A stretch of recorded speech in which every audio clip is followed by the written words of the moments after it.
जिंदगी की खुशी। एक बूढ़े आदमी की कहानी।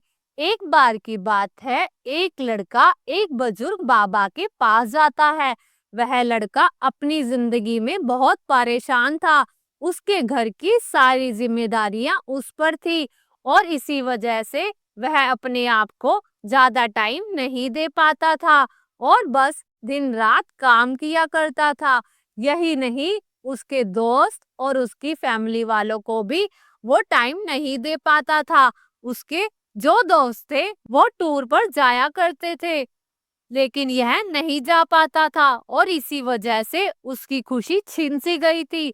उसे नहीं पता था कि वह लास्ट टाइम कब दिल से खुश हुआ था, क्योंकि वह काम में बहुत उलझ सा गया था और उसकी मेंटल हेल्थ भी अब खराब हो रही थी। तो एक दिन वह एक बुजुर्ग बाबा के पास जाता है और उन्हें सारी बातें बताता है कि मैं बहुत परेशान रहने लगा हूँ, खुद को भी टाइम नहीं दे पा रहा हूँ और जब मैं खुद के लिए टाइम निकालने की सोचता हूँ तो मुझे अपनी जिम्मेदारियां याद आ जाती हैं। मैं पागल सा हो गया हूँ। अब आप मुझे कोई रास्ता बताएं। वो बुजुर्ग बाबा उस लड़के को कल नदी के पास आने के लिए बोलते हैं।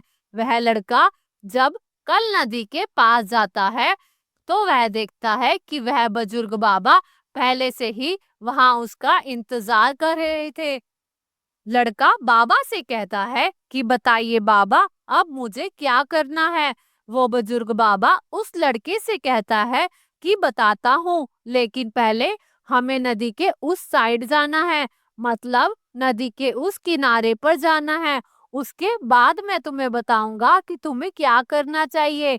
लड़के को उनकी बात समझ नहीं आई कि नदी के उस किनारे पर जाने के बाद ही क्यों बताना है, लेकिन फिर भी लड़के ने बाबा से कहा कि चलिए फिर हम नदी पार करके उस किनारे पर चले जाते हैं। तभी बाबा ने उससे कहा कि ऐसे नहीं, हम उस किनारे पर तब जाएंगे जब इस नदी का पूरा पानी सूख जाएगा। जब इस नदी की जमीन दिखनी शुरू हो जाएगी तब हम दोनों इस नदी में से चलते हुए नदी को पार करके उस साइड में जाएंगे। लड़के ने बाबा की तरफ देखते हुए कहा कि बाबा, आप यह क्या बोल रहे हो?